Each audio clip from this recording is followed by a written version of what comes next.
Bienvenidos a este nuevo capítulo del proyecto especial que hemos titulado Profecías Cumplidas, donde exploramos cómo la palabra de Dios, escrita siglos atrás, se ha venido cumpliendo con una exactitud que deja sin aliento. Si estuviste con nosotros en el capítulo anterior, donde recorrimos la vida de Ciro el Grande y cómo fue anunciado por su nombre 150 años antes de nacer, sabes que cada detalle de la historia está cuidadosamente entretejido por la mano del Altísimo. Pero lo que vamos a ver hoy es diferente. Hoy entra en escena uno de los personajes más poderosos, imponentes y a la vez más quebrados de toda la Biblia: el rey Nabucodonosor. Este capítulo no será uno más, porque su historia no puede contarse en una sola entrega. Es tan rica, tan humana, tan profundamente marcada por la intervención divina, que necesitaremos 7 partes para recorrerla como merece. 7 momentos intensos, conectados, llenos de enseñanzas, donde veremos el ascenso, el orgullo, las decisiones, el juicio, la locura, la restauración. Y sobre todo, el mensaje eterno que atraviesa su vida y nos habla a nosotros hoy. Lo más impactante es que todo lo que vivió este rey no fue un accidente histórico, todo fue profetizado. Cada etapa, cada giro, cada acto, tenía un propósito mayor. Porque, aunque Nabucodonosor no conocía al Dios de Israel, fue llamado mi siervo por él. Y a través de su vida, el Señor mostró que gobierna sobre reinos, sobre mentes, sobre destinos, incluso cuando nadie lo nota. Te invito a que no te pierdas ni una sola parte de este recorrido. Porque lo que vas a descubrir en estos episodios puede cambiar tu forma de ver el poder, la soberbia, el sufrimiento, la fe y el perdón. Así que ponte cómodo, prepara el corazón y abre tu mente. Hoy empezamos con la primera parte de este gran relato: el ascenso del imperio. ¿Cómo fue que un joven guerrero babilonio llegó a ser el hombre más temido del mundo antiguo? ¿Cómo puede un pagano ser usado por Dios? ¿Y qué nos enseña su historia antes de su caída? Acompáñame. Porque esta no es solo la historia de un rey. Es una advertencia, una revelación y sobre todo, una profecía cumplida. Parte 1. El ascenso del imperio. No todos los hombres que marcaron la historia sabían que estaban siendo guiados por algo mucho más grande que ellos mismos. Algunos lo supieron tarde. Otros, nunca. Nabucodonosor fue uno de ellos. Desde joven, fue forjado en la guerra. Creció entre planes de conquista, estrategias militares, templos dedicados a dioses falsos y una ambición desmedida que se respiraba en el aire de Babilonia. Mientras aún era un príncipe, ya tenía la mirada fija en las tierras lejanas, en las ciudades fortificadas, en los reinos que algún día serían suyos. Y apenas subió al trono, comenzó a trazar con sangre y fuego el mapa de un imperio que quedaría en los registros más antiguos de la humanidad. Pero lo que ni él, ni sus generales, ni sus sabios podían imaginar era que cada paso de su avance, cada ciudad conquistada, cada nación sometida, ya estaba escrita mucho antes. Porque mientras él creía estar haciendo historia, el cielo ya había escrito su destino. Nabucodonosor no creía en el Dios de Israel. No seguía sus mandamientos, no respetaba su ley, ni comprendía su poder. Y sin embargo, Dios lo llamó mi siervo. No por su fe, sino porque incluso los reyes más poderosos terminan siendo piezas en el tablero eterno del Señor. ¿Te imaginas construir un imperio creyendo que todo depende de ti? ¿Y descubrir que fuiste parte de un plan divino que ni siquiera comprendías? El joven babilonio que parecía invencible, el guerrero que haría temblar Jerusalén, el constructor de maravillas arquitectónicas que desafiaban la naturaleza. No era el autor de su propio destino. Era parte de una profecía. Una que traería justicia, juicio y una lección imborrable para todos los tiempos. Y esa historia comienza hoy. Para entender la magnitud del ascenso de Nabucodonosor, tenemos que mirar más allá de Babilonia y sumergirnos en el escenario mundial de aquel tiempo. El mundo conocido estaba en una transición violenta. El antiguo imperio asirio, que durante siglos había sembrado terror en todo el cercano oriente, se estaba desmoronando. Egipto, por otro lado, intentaba recuperar influencia y territorio. Y en medio de esa lucha de gigantes, una nueva fuerza emergía del este, silenciosa, pero imparable. Babilonia. El joven príncipe Nabucodonosor se encontraba al mando del ejército de su padre, Nabopolassar. Con una visión feroz, con una mente afilada para la estrategia y con una ambición que no conocía límites, marchó hacia el norte y se enfrentó a los egipcios en la decisiva batalla de Carquemis. Alrededor del año 605 a.C. Esa batalla lo cambió todo. Egipto fue derrotado. Asiria, desaparecida. Y el camino hacia la supremacía quedó abierto. Poco después, su padre falleció. Y sin tiempo para celebraciones ni duelo, Nabucodonosor volvió a Babilonia para ser coronado rey. Tenía el mundo en sus manos. Pero lo que nadie veía, ni siquiera él, es que cada paso estaba siendo observado por el Dios de Israel. Un Dios que, en medio del caos internacional, estaba hablando, pero nadie lo escuchaba. Mientras tanto, en Jerusalén, un profeta solitario llamado Jeremías gritaba advertencias que pocos querían oír. Anunciaba que el Señor había entregado las naciones al dominio de Babilonia, no porque Nabucodonosor fuera justo, sino porque Judá se había alejado por completo de su Creador. La idolatría, la corrupción y la falsa religiosidad habían saturado el templo y las calles. El pueblo de Dios se había vuelto sordo a su voz, y por eso, Dios permitió que se levantara un imperio para disciplinarlos. Y el líder de ese imperio era un rey que ni siquiera conocía su nombre. Pero, aún así, fue escogido para ejecutar su juicio. Babilonia no solo fue una potencia militar. Fue un instrumento de justicia, elegido con precisión quirúrgica para hacer temblar a los que creían que podían desafiar a Dios impunemente. Y en el centro de todo, estaba Nabucodonosor, el guerrero, el arquitecto, el símbolo del poder humano. Pero también, sin saberlo, el canal de un plan divino que cambiaría la historia para siempre. Y ahora yo he entregado todas estas tierras en mano de Nabucodonosor, rey de Babilonia, mi siervo. Jeremías 27, 6. Este versículo puede parecer simple, pero encierra un misterio profundo y una enseñanza que nos sacude. ¿Cómo puede el Dios de Israel llamar mi siervo a un rey pagano, idólatra, orgulloso, alguien que ni siquiera lo reconocía como Dios? La respuesta es tan poderosa como desconcertante. Porque Dios gobierna incluso sobre aquellos que no lo conocen. Cuando el Señor pronuncia estas palabras a través del profeta Jeremías, el pueblo de Judá aún tiene la esperanza de que las cosas vuelvan a la normalidad, de que Egipto los defienda, de que no serán conquistados. Pero Dios les está diciendo algo muy distinto.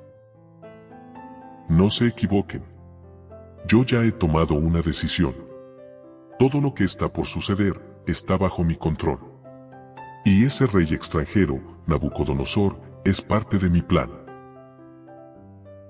Este no era un capricho divino, ni una maldición repentina. Era el resultado de siglos de desobediencia, idolatría y desprecio por la justicia. Y ahora, el juicio vendría no de forma mística o simbólica, sino a través de un hombre real, con un ejército real, en una conquista histórica que transformaría el mundo. Y acá es donde la historia se vuelve aún más impactante. Porque cuando Nabucodonosor sube al trono, lo hace con la fuerza de un imperio naciente.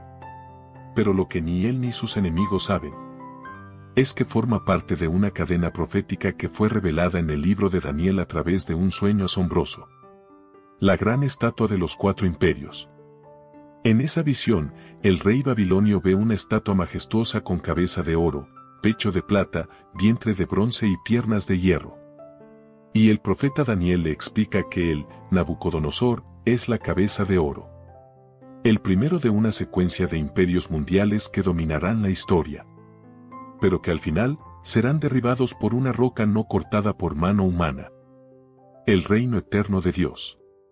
Y así, sin saberlo, Nabucodonosor quedó marcado en la historia como el comienzo del cumplimiento de esa gran profecía. Después de él vendría otro rey que también forma parte de este proyecto que estamos desarrollando. Ciro el Grande, el conquistador persa que derribó Babilonia y permitió el regreso del pueblo judío. Y luego, más adelante, surgiría un joven guerrero de Macedonia llamado Alejandro Magno, quien con solo 20 años derrotaría a los persas y extendería su imperio desde Grecia hasta la India. Pero en los días de Nabucodonosor, todo eso aún era futuro. En su tiempo, él era el oro, el primero, el invencible, el centro del poder mundial. Su imperio se extendía desde el Golfo Pérsico hasta Egipto, y cada nación temblaba al oír su nombre. Babilonia era la ciudad más impresionante del mundo, con murallas impenetrables, templos deslumbrantes y obras arquitectónicas que aún hoy siguen asombrando a la humanidad. Sin embargo, Dios miraba desde el cielo. Y ya sabía cómo terminaría todo. La soberanía del Señor no está limitada al templo ni al pueblo fiel. Él dirige la historia, a través de justos y a través de impíos, a través de creyentes y a través de reyes orgullosos. Porque cuando Él dice, yo he entregado estas tierras en su mano, es porque ya todo está decidido. Nada ni nadie puede frenar lo que Él ha establecido. Y así comenzó una era dorada, que tarde o temprano también tendría su caída. Uno de los grandes peligros de la humanidad no es alcanzar el éxito. Es creer que ese éxito nos pertenece. Y si hay una figura bíblica que encarna esa ilusión, ese espejismo peligroso, es Nabucodonosor. Desde su perspectiva, todo tenía sentido. Ganó batallas, heredó un trono, amplió fronteras, construyó ciudades, levantó templos, dirigió ejércitos. Era el hombre más poderoso de la tierra. A su alrededor, los pueblos se rendían, los sabios le servían, los nobles lo adoraban. ¿Cómo no pensar que todo era mérito suyo? ¿Cómo no caer en la trampa de creerse invencible? Y sin embargo, el cielo ya lo había definido de otra forma. Mi siervo. No mi aliado. No mi elegido, sino simplemente mi siervo. Porque, aunque su corona relucía y sus muros resplandecían con oro, en el plan eterno del Creador, Nabucodonosor era solo una herramienta momentánea, un medio para un fin. Y ese es el corazón de esta lección espiritual. El poder sin conciencia espiritual nos endurece. Nos hace perder perspectiva.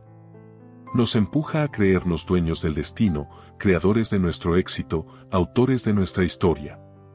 Y cuando eso pasa, dejamos de escuchar. Dejamos de ver.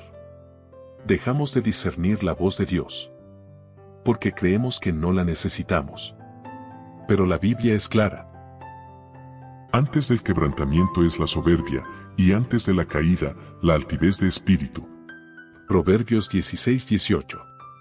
Nabucodonosor no fue derribado por un ejército enemigo. Fue vencido por algo mucho más sutil. Su ego. Y esa batalla interna es la que todos enfrentamos, en mayor o menor medida. Cuando creemos que todo lo que logramos es fruto de nuestro esfuerzo, nuestra inteligencia o nuestra fuerza de voluntad, corremos el riesgo de olvidar al dador de toda buena dádiva. Lo peor de todo. Cuando Dios nos usa sin que lo sepamos, podemos interpretar sus bendiciones como señales de aprobación. Cuando en realidad son oportunidades para volvernos a Él antes de que llegue el día del ajuste de cuentas. Nabucodonosor fue exitoso. Pero no era libre. Su reinado era brillante. Pero su alma estaba ciega. Aunque todavía no lo sabía, su camino ya lo estaba conduciendo hacia una experiencia que lo haría tocar fondo. Porque hay personas que solo miran hacia arriba cuando ya no tienen nada alrededor. Esta historia no se trata solo de un rey antiguo. Se trata de todos nosotros. Cada uno, en algún área de su vida, puede vivir esa misma desconexión. Crecer, avanzar, conquistar, y sin embargo, no discernir que fue la mano de Dios la que abrió el camino. Y si no lo reconocemos a tiempo, tarde o temprano vendrá la lección. Porque el Señor, en su amor, prefiere corregirnos, antes que dejarnos perdernos para siempre. Cuando observamos a Nabucodonosor en sus primeros años, lo vemos como un joven imparable. Tenía las armas, el respaldo político, el hambre de conquista y la ambición de dejar huella. Pero más allá de eso, tenía algo que ni él mismo comprendía. Un propósito profético marcado desde antes de su nacimiento. Y este tipo de ascenso, poderoso, pero aún sin conciencia espiritual, también se ha visto en la historia secular. Un ejemplo real que guarda una conexión impresionante con esta etapa inicial de Nabucodonosor es el de Tamerlán, también conocido como Timur el Cojo, un conquistador del siglo XIV, nacido en Asia Central. A pesar de haber sufrido heridas que lo dejaron con secuelas físicas, desde muy joven lideró ejércitos, tomó ciudades claves y fundó un imperio que llegó a controlar Persia, Asia Central, Mesopotamia y parte del subcontinente indio. Timur no buscaba a Dios. Su enfoque era militar, político y personal. Pero sus campañas y sus decisiones influyeron directamente en el destino de múltiples civilizaciones, cambiaron rutas comerciales, reconfiguraron fronteras y hasta debilitaron imperios que luego serían sustituidos por otros, que sin saberlo, cumplieron también su parte en el gran plan de Dios para el mundo. Su ascenso fue tan fulminante que parecía imposible de detener. Sin embargo, en los registros antiguos hay testimonio de cómo, en sus últimos años, reconoció que no todo estaba bajo su control y que muchas de sus victorias dependían de algo más grande que él. Así como Nabucodonosor. Timur empezó sin conciencia espiritual profunda, pero con una fuerza que arrasaba todo a su paso. Ambos construyeron imperios. Ambos modificaron la historia. Ambos fueron usados por algo que iba más allá de sus intenciones.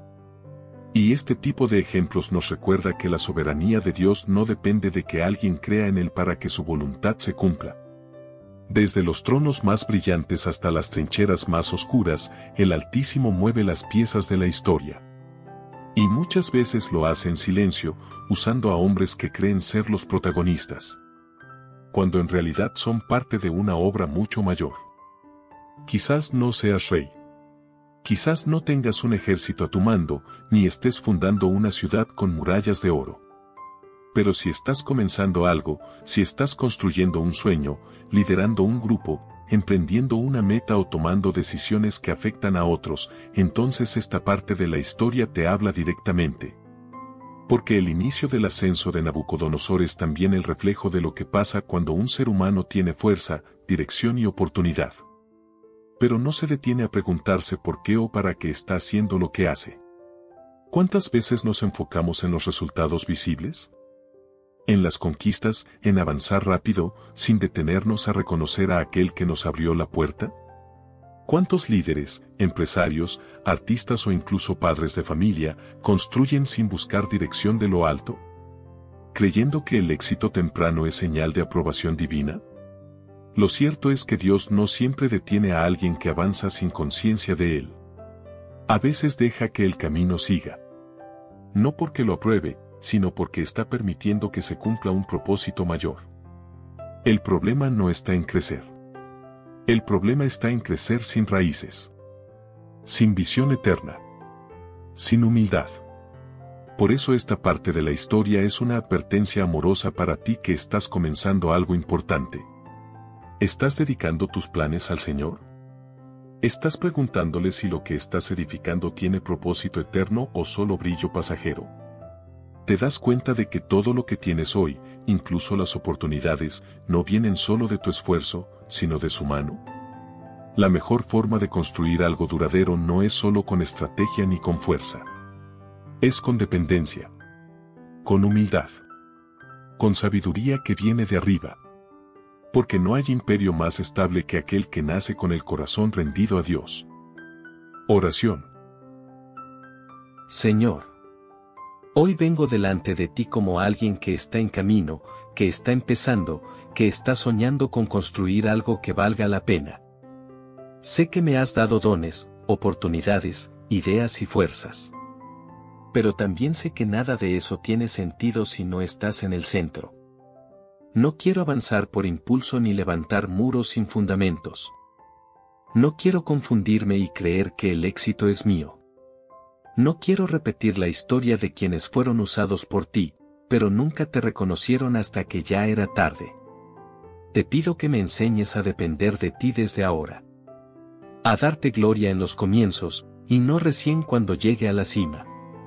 Quiero edificar con humildad, liderar con sabiduría, y levantar mis proyectos con un corazón alineado a tu voluntad. Guárdame del orgullo. Protégeme del autoengaño. Y si en algún momento me olvido que fue tu mano la que abrió el camino, corrígeme con amor antes de caer.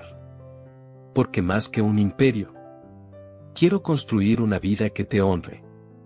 Gracias por mostrarme, a través de Nabucodonosor, que incluso los grandes comienzos necesitan una guía espiritual. Que nunca me falte tu voz, ni tu presencia. Lo declaro en el nombre poderoso de Jesús. Amén. Ahora quiero invitarte a reflexionar conmigo. ¿Hay algo que estés empezando en tu vida? ¿Un nuevo trabajo, un emprendimiento, un proyecto familiar, una etapa personal? ¿Te sentís identificado con este momento del rey Nabucodonosor? Si es así, cuéntame en los comentarios qué estás construyendo, y si este mensaje te ayudó a poner tus planes en perspectiva. Tal vez estés justo a tiempo de hacerlo distinto. Tal vez hoy sea el momento de decirle adiós. No quiero avanzar sin ti. Tu historia también puede inspirar a otros. Y este espacio no es solo un canal. Es una comunidad de personas que quieren aprender a caminar con sabiduría, con humildad y con el corazón alineado al propósito eterno. Si sentís que este contenido te tocó, te invito a dejar tu like, a suscribirte y a compartirlo con alguien que esté construyendo algo importante. Porque cuanto antes aprendamos a reconocer la mano de Dios en nuestros inicios, más fuertes serán nuestros finales. Gracias por estar acá. Y no te pierdas la segunda parte, donde veremos cómo ese joven rey, ya en el poder, empieza a mostrarnos las primeras señales de que su corazón no estaba tan firme como sus murallas. Bendiciones.